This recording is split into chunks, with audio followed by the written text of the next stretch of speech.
잘 오셨습니다. 영의 일을 따르는 자라는 제목으로 잠시 말씀을 나누도록 하겠습니다.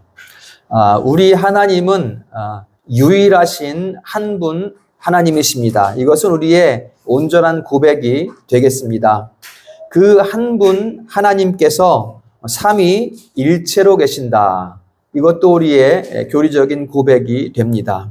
그래서 우리가 유일하신 한 분 하나님을 삼위일체적으로 표현할 때는 세 위격의 하나이신 분, 이렇게 우리가 표현을 합니다. 한번 따라해 볼까요? 세 위격의 하나이심. 세 위격의 하나이심. 네, 이것이 이제 삼위일체 하나님을 표현하는 그러한 표현이 되겠습니다. 세 위격이라는 것은 성부, 성자, 성령에 대한 표현이고요. 이 세 위격이, 존재하시는 세 위격이 일체로 계신 한 분 하나님, 이렇게 우리가 교리적인 고백이 되겠습니다. 우리는 이성의 한계 가운데 있고요. 또 우리에게는 언어라는 한계가 있습니다. 그 우리의 한계에 맞추어서 하나님께서 고백할 수 있도록 해 주신 것이 바로 이 정도의 고백입니다. 세 위격에 대한 표현도 마찬가지예요. 이 이상 다른 해석을 하려고 하거나 또 다른 자기 이성의 요구를 따라 풀어가게 되면 이제 이단의 모습이 되게 됩니다. 그 이 이상은 어떻게 표현할 수가 없다라는 것이죠. 그래서 우리가 언어의 한계 가운데 표현하고자 한다면 성부는 아버지 하나님으로, 또 성자는 아들로, 또는 주 예수 그리스도, 또 계시록에 보면 처음과 끝 또는 알파와 오메가, 성자에 대한 여러 가지 표현들이 있습니다. 그리고 성령을 표현할 때는 좀 더 다양한 표현이 나타납니다. 왜냐하면 하시는 사역에 따라서 표현되는 이름들이 있기 때문에 다양한 표현이 나타나게 됩니다.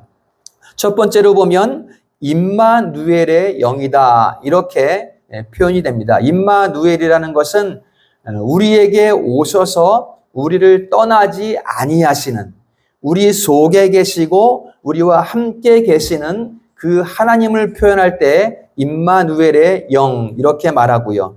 그 다음에는 진리의 영이다, 이렇게도 말합니다. 왜 진리의 영인가? 하나님이 누구신가를 우리에게 알려주시고, 또 하나님께서 우리를 향한 뜻이 무엇인가를 알려주시고, 또 예수 그리스도께서 우리에게 무슨 말씀을 하셨고, 또 어떤 일을 행하셨는가를 알려주시는 분, 그분이 성령이다. 그래서 진리의 영, 이렇게 표현을 하고요. 그 다음에 세 번째 보면 성령은 능력의 영이다, 이렇게 또 표현할 수 있습니다. 왜 능력의 영이신가? 우리에게 알게 하신 진리를 따라 살아가도록 능력으로 우리의 삶을 이끌어 가시기 때문에 성령은 능력의 영이다, 이렇게 우리가 표현해 볼 수가 있겠습니다. 그러나 꼭 기억할 것은 삼위가 일체이기 때문에 삼위의 각각의 사역이 아니라 일체의 한 분 하나님의 사역이다라는 것을 우리가 꼭 잊지 말고 기억을 해야 합니다. 잘못하면 하나님이 세 분이 될 수 있기 때문에 하나님은 한 분이시다. 각각의 위격적 사역은 곧 하나님 한 분의 사역이다라는 것을 우리가 꼭 기억을 해야 되겠습니다. 그리고 오늘 8장에 비추어서, 로마서 8장에 비추어서 성령을 다시 한번 다른 말로 표현해 본다면 성령은 하나님을 기쁘시게 하는 영, 이렇게 우리가 표현을 해 보겠습니다. 성령이 하나님을 기쁘시게 한다. 이게 무슨 뜻일까? 우리는 하나님께서 창세전에 선택한 하나님의 백성이고요. 하나님께서는 우리와 함께 하시기를 기뻐하십니다. 그러니까 창세전에 선택한 백성과 함께 하시기를 원하셔요. 그래서 어떻게 하셨는가 하면 우리에게 성령을 부어주셨어요. 그 성령으로 말미암아 우리는 하나님께 더 가까이 나아가게 됩니다. 그 일을 성령이 하시기 때문에 성령은 하나님을 기쁘시게 하는 영이다. 이렇게 우리가 표현을 해보는 것입니다. 여러분, 성령을 받지 않은 사람은 아무도 하나님께로 가까이 나아가려고 하지 않습니다. 하나님을 피하고 하나님께로부터 숨는 것이 이 세상 사람들의 모습이에요. 왜냐하면 그들은 성령을 받지 않았기 때문에. 처음에는 하나님을 피해서 숨는 것 같지만 나중에는 그 악함이 더해져서 오히려 하나님을 대적하는 자리까지 나아가게 되는 것이지요. 이게 세상 사람들의 모습이고, 세상 사람들의 모습이 왜 그러한가? 성령을 받지 않았기 때문에 그렇다라는 것입니다. 그러면 우리의 모습은 어떤가? 우리는 어떤 모습인가? 우리는 자꾸만 하나님께로 나아가고 싶어 해요.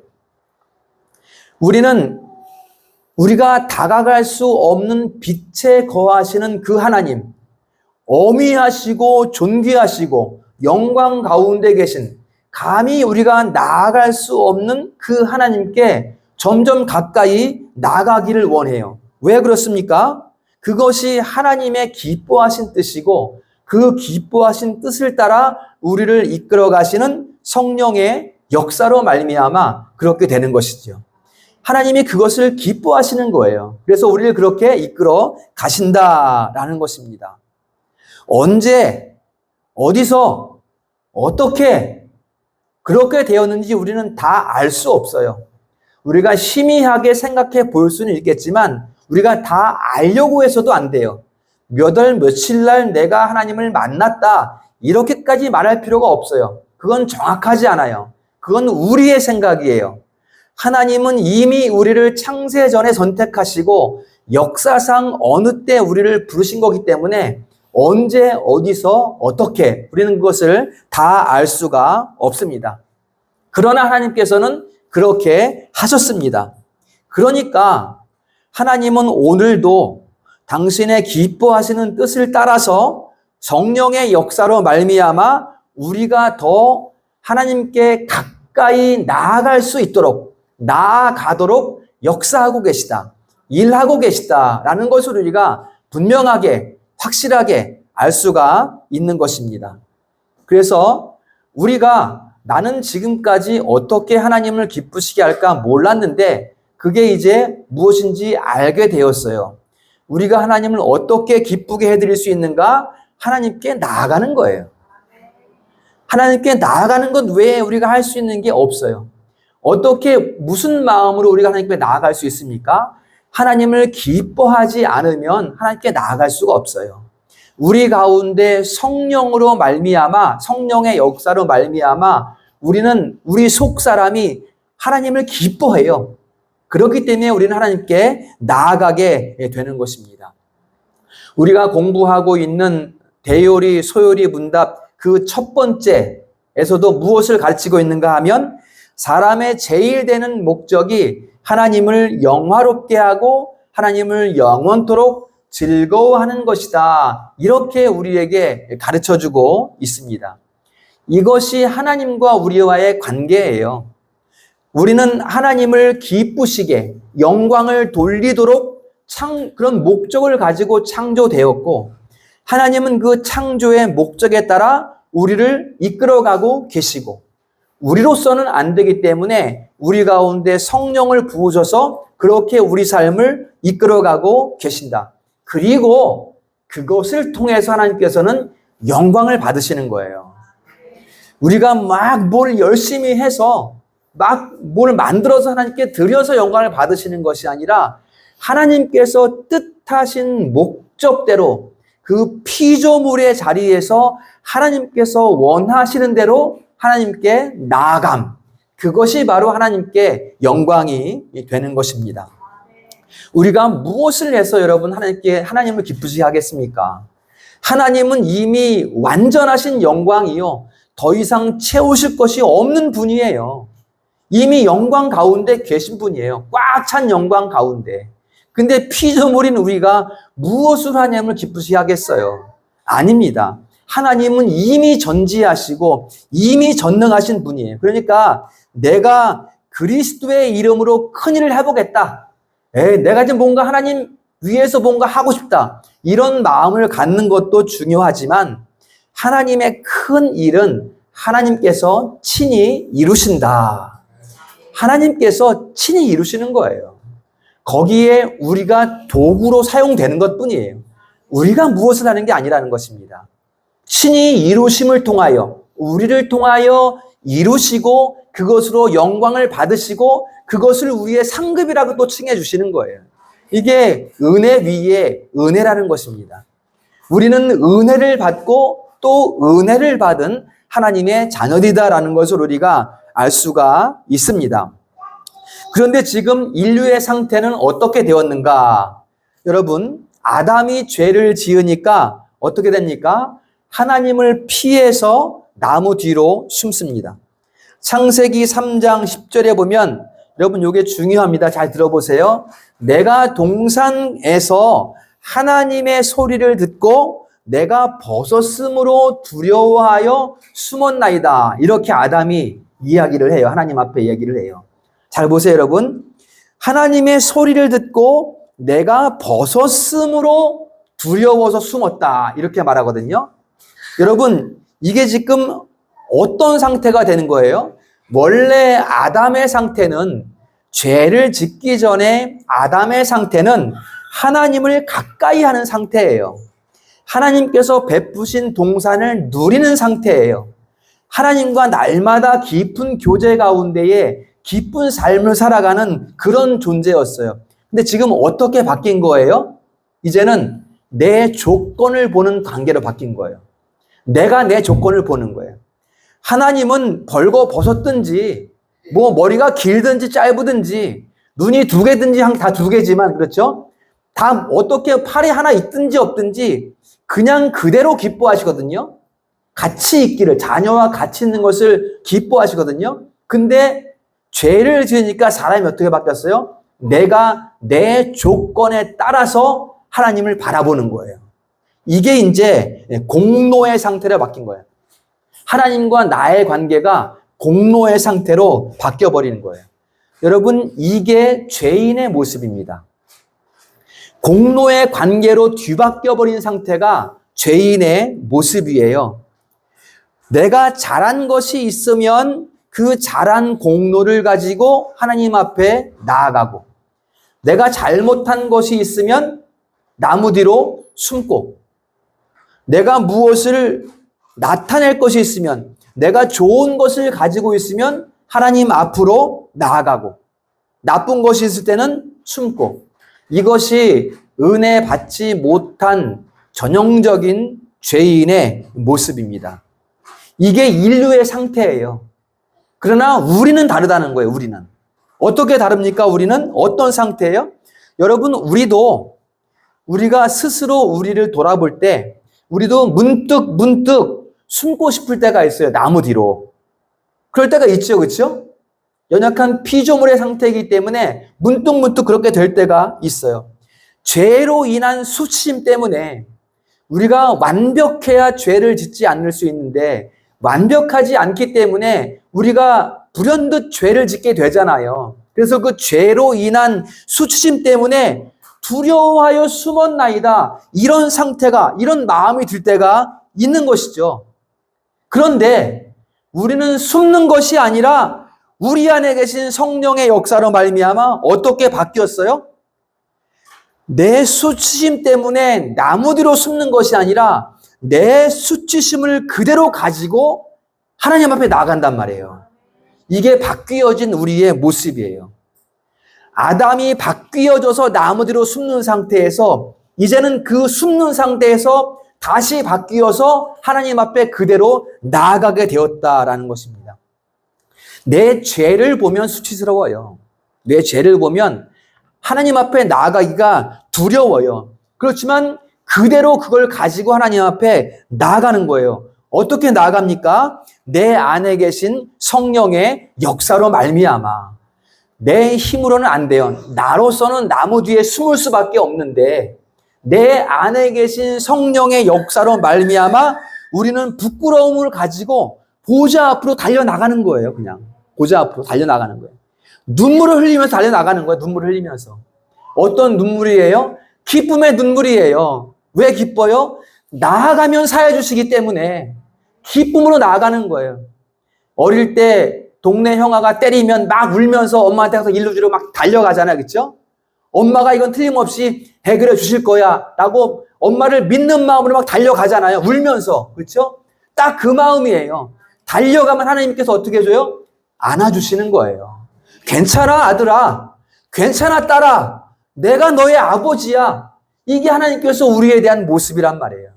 달려가는 거예요. 우리는.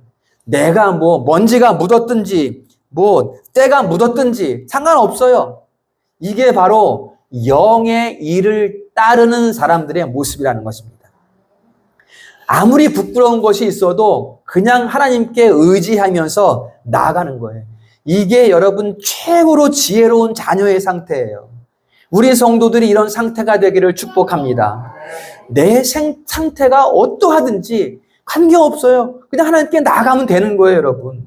먼지가 묻어있든지 얼굴에 뭐 시커먼 게 묻어있든지 그냥 이 모습 이대로 하나님께 나아가는 거예요. 이것이 하나님께 나아가는 모습이 우리 성도들의 신앙인의 모습이 될 수 있기를 축복합니다.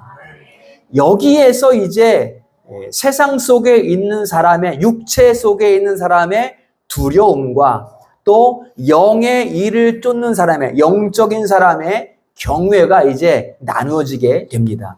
똑같은 두려움이에요. 똑같은 두려움. 육체 가운데 있는 사람의 두려움은 아담처럼 숨고 피합니다.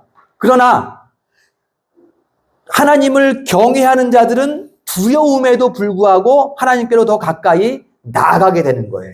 이게 똑같은 두려움인데 그냥 두려움과 육체에 속한 두려움과 영에 속한 경외 이렇게 두 부류로 나뉘어지게 되는 것입니다.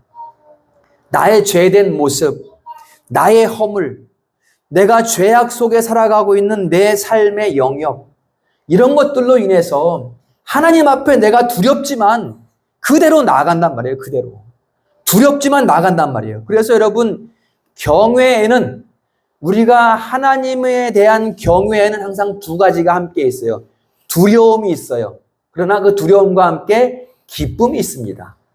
여러분 기쁘지 않으면 못 나가요. 우리도 하나님 앞에.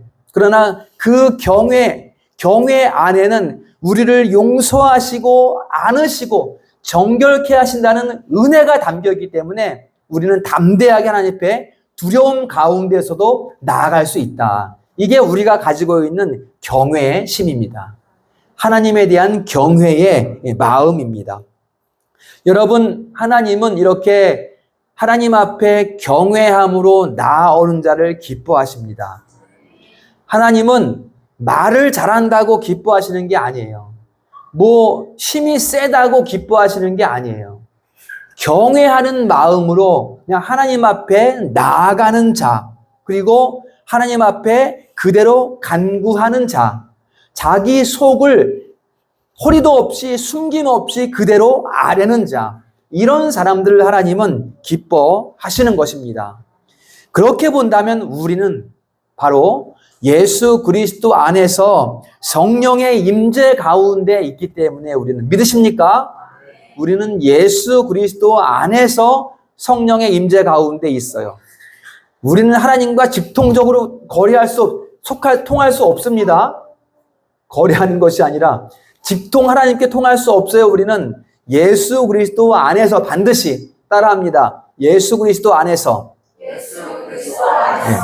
우리는 예수 그리스도 안에서 성령을 받은 사람들이에요. 그렇기 때문에 우리는 본성적으로 여호와를 경외하고 여호와를 기쁘시게 하는 사람들이다. 이것이 우리 성도들의 모습입니다.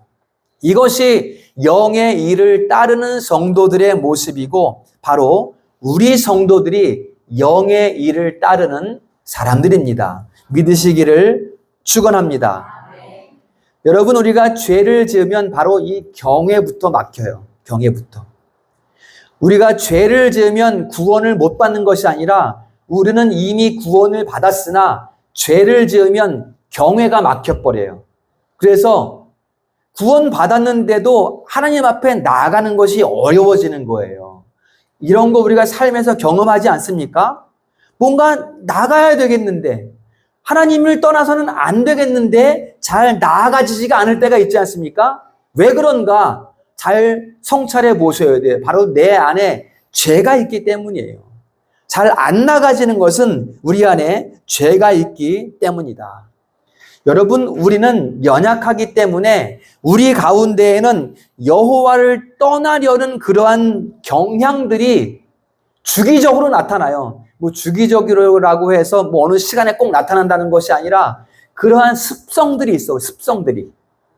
죄의 어떤 습성들, 육체의 소욕들이 우리 안에 남아있기 때문에 우리는 자꾸만 하나님을 떠나려고 하는 습성들이 있다는 것이죠. 그래서 여러분, 지혜로운 사람들은, 영의 일을 따르는 사람들은 이것을 알아요. 캐치를 할 수가 있어요.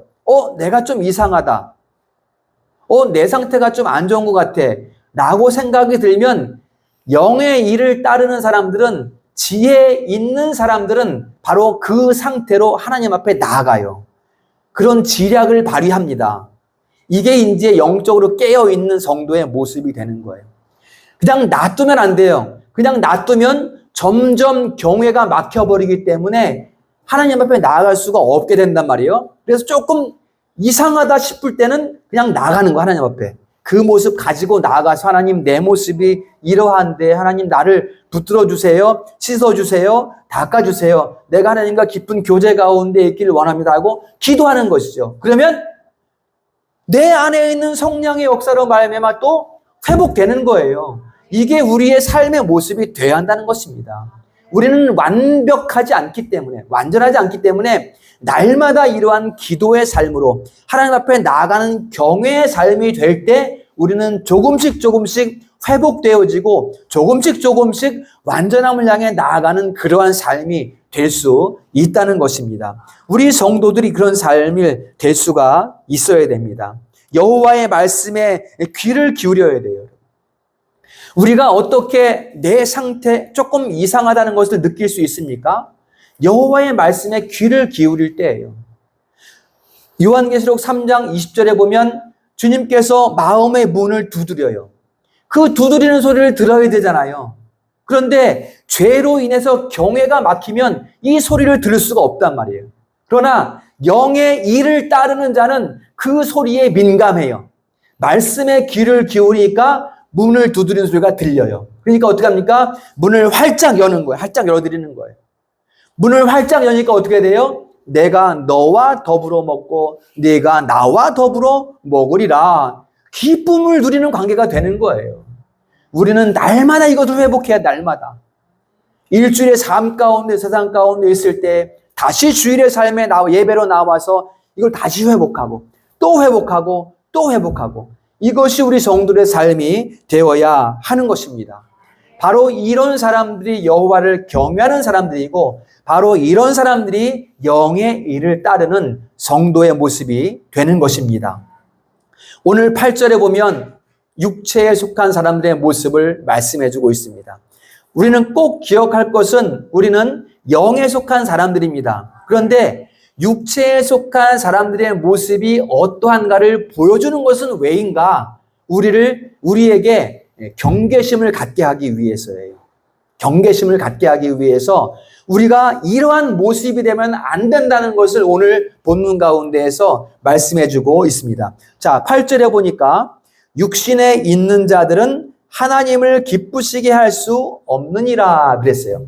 영의 일을 따르는 자는 하나님을 기쁘시게 하는데 육체에 속한 자들은 하나님을 기쁘시게 할 수 없다. 이렇게 말씀하고 있어요. 그러면 육신에 속한 자들은 도대체 어떤 자들을 말하는 것인가? 어떤 자들인가? 쉽게 말씀드리면 내가 성공해서, 난 꼭 성공해서 하나님을 기쁘시게 해드릴 거야. 이런 생각이에요. 하나님, 사업 잘 되게 해주시면 내가 헌금 많이 할게요. 이런 생각이 바로 육신에 속한 자들의 생각입니다. 내가 큰 사업을 해서 하나님께 영광을 돌려야지. 내가 돈 많이 벌어서 우리 엄마 아빠한테 용돈 많이 줘야지. 이게 육신의 생각이에요, 여러분. 돈 벌어서 엄마 아빠 용돈 드린다는 게 나쁜 생각은 아닌 것 같잖아요, 그렇죠? 그러나 이게 하나님을 향하게 되면 하나님의 뜻은 그게 아니잖아요. 그렇기 때문에 이게 육체에 속한 생각이 되는 것입니다. 이렇게 육신의 생각으로 가득 차 있으면 영적으로 하나님 앞에 나아가지를 못해요. 영의 일을 따라지지가 않아요. 육체의 생각이 가득 차 있으면 그렇게 된다는 것입니다. 육체의 생각을 가지고는 하나님께 가까이 나아갈 수가 없어요. 요한복음 4장에 사마리아 여인이 그랬어요. 예수님을 만나기 전에는 육체의 생각으로 가득 차 있었어요. 육체의 생각으로 예배를 드리고 있었어요. 그러나 예수님을 만난 후에는 어떻게 예배 드려요? 영과 진리로 예배 드려요. 우리 성도들이 바로 영의 일을 따르는 자들로서 영과 진리로 예배 드리는 그러한 성도가 될 수 있기를 주님의 이름으로 축원합니다. 요한복음 3장에 보면 니고데모가 주님께 질문합니다. 사람이 어떻게 거듭날 수 있습니까? 주님은 선한 선생님인데 우리가 어떻게 거듭날 수 있습니까? 엄마 뱃속에 다시 들어갔다 나오면 거듭날 수 있습니까? 이거야말로 육신의 생각으로 가득 찬 질문이죠. 이게 여러분 구약 시대 그 백성들의 모습이었고 예수님 시대 그 백성들의 모습이었어요. 여러분 니고데모는 똑똑한 사람이에요. 공회원이었어요. 사나들인 공회원이었고 교육을 잘 받은 바리새인이었어요. 지도자였어요. 무지한 사람이 아니었어요. 그런데도 영으로 거듭나는 것에 대해서 알지를 못하고 있어요. 그 도를 깨닫지 못하고 있어요. 주님이 앞에 계신데, 주님이 앞에 계신데도 그 진리의 도를 깨닫지 못하고 있어요.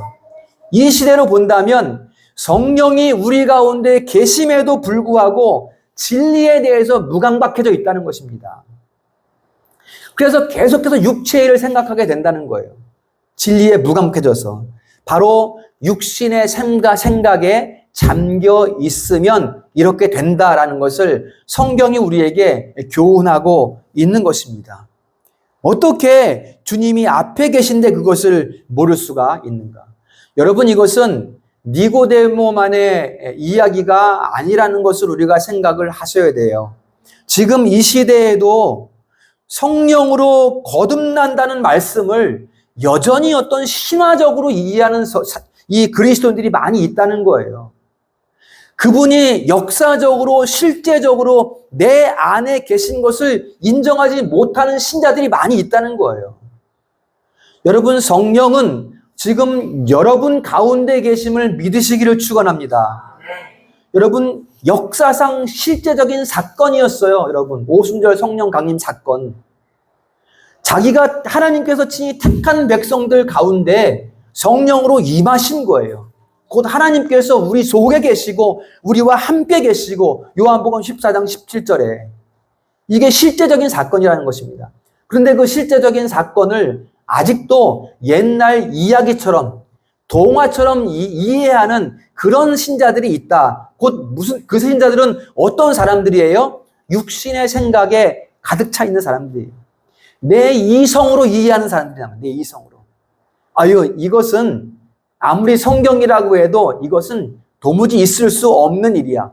어떻게 남녀 간의 관계가 없는데 어떻게 아이를 낳을 수가 있어? 이것은 그냥 신화일 뿐이야. 다른 것은 성경에 맞는데 이것은 아니야. 이런 생각을 갖게 된단 말이에요, 여러분.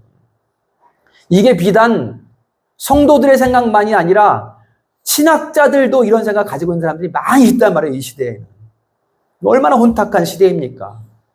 바로 육체 가운데 육체에 속한 사람들의 모습이 이와 같다. 이들을 경계해라. 너희는 이러한 생각 가져서는 안 된다라는 것을 진리의 말씀을 굳게 붙들어라. 진리의 도를 따르라. 이것을 오늘 우리에게 성경이 말씀해주고 있는 것입니다. 3절에도 보면 비슷한 말씀이 있어요.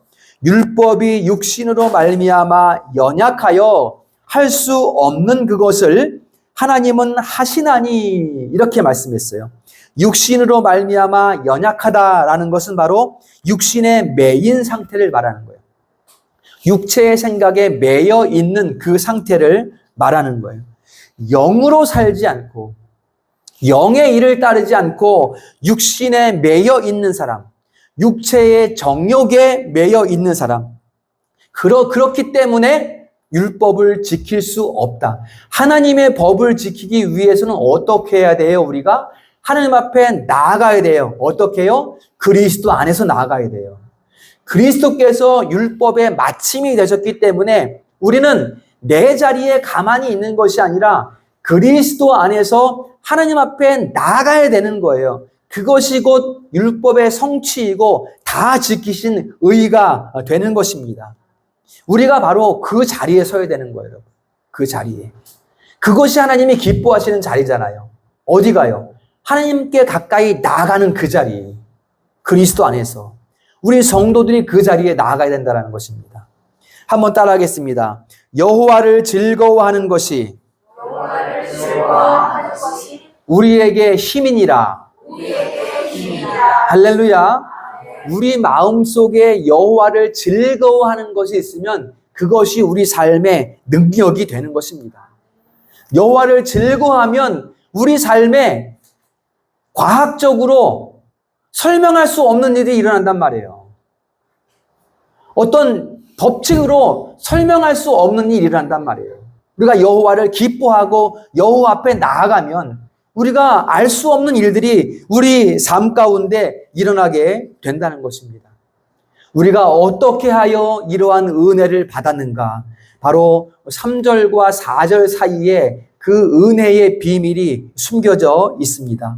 어떤 은혜입니까? 죄 없는 예수 그리스도를 육신의 모양으로 이 땅에 보내셔서 그 예수 그리스도에게 죄를 정하시고 죄 없는 분을 죄 있다 정하시고 그게 누구의 죄입니까? 나의 죄. 나의 죄를 그분께 정하시고 그분이 율법의 요구를 다 이루심으로 말미암아 우리에게 율법의 요구가 이루어지게 하심이니라 이렇게 말씀했습니다. 이게 우리에게 은혜인 거예요. 나로서는 해결할 수 없는 죄의 문제를 우리 주 예수 그리스도에게 그 죄를 정하시고 온전한 율법의 성취 다 이루심을 통하여 그 율법의 성취가 우리에게 이루어지게 하심이니라 이렇게 말씀하고 있는 것입니다. 그러므로 영의 일을 따르는 자, 영에 속한 자가 가지고 있는 그 마지막의 결과물은 무엇인가? 6절 뒷부분에 보면 영의 생각은 무엇이다? 생명과 평안이니라 이렇게 말씀하고 있습니다. 이 생명과 평안이라라는 말씀이 우리의 회복된 상태를 그대로 나타내고 있는 말이에요. 이 생명과 평안을 구약으로 얘기하면 하나님의 품 안에서 안식하는 것을 말하는 거예요. 여러분, 하나님으로부터 분리된 자가 다시 하나님의 품에 안기는 회복, 이것을 생명과 평안이다 이렇게 말을 하고 있는 것입니다. 여러분, 우리는 한 주간을 살아가면서 육신의 생각이 많을까요? 영의 생각이 많을까요? 우리가 영의 생각을 많이 하면 우리에게 생명과 평안이 충만하게 되는 것입니다. 여러분, 눈을 감고 가만히 우리가 한번 기도해 봅시다. 가만히 한번 우리가 생각해 봅시다. 우리가 그리스도 안에서 하나님께로 달려나가는 거예요. 하나님께서 우리를 어떻게 해주셔요? 품에 푹 안아주시는 거예요. 여러분, 이것을 우리가 느껴야 돼요. 이것을. 그리스도 안에서 느껴야 돼요. 이것을. 그 하나님의 향기를 우리가 맡을 수 있어야 돼요. 이게 생명과 평안이에요. 이게 샬롬이야, 샬롬. 그게 본래의 우리의 자리란 말이야. 하나님 품 안에 안겨 있는 것이 우리 본래의 자리란 말이야. 그 본래의 자리로 하나님께서 친히 역사하심으로 성령을 부어주심으로 말미암아 예수 그리스도 안에서 성령을 부어주심으로 말미암아 그 역사를 친히 이루신 것입니다. 그래서 우리를 안아주시는 거예요. 믿으시기를 축원합니다.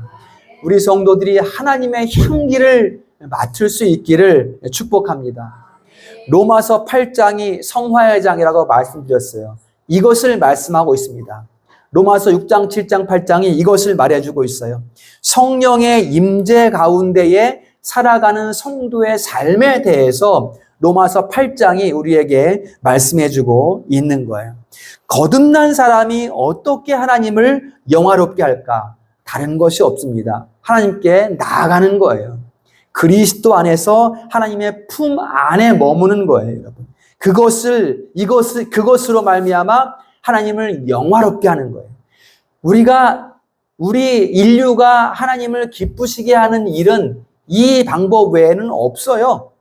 우리가 아무것도 할 수가 없어요. 무엇을 해서 하나님을 기쁘시게 할 수가 없어요. 그냥 그 품으로 나아가는 것이 유일하게 하나님을 기쁘시게 하는 방법이다라는 것을 성도들이 꼭 기억을 하시기 바랍니다. 그래서 우리 성도의 마땅한 바는 더 가까이, 하나님께로 더 가까이 나아가는 그러한 삶이 되어야 합니다.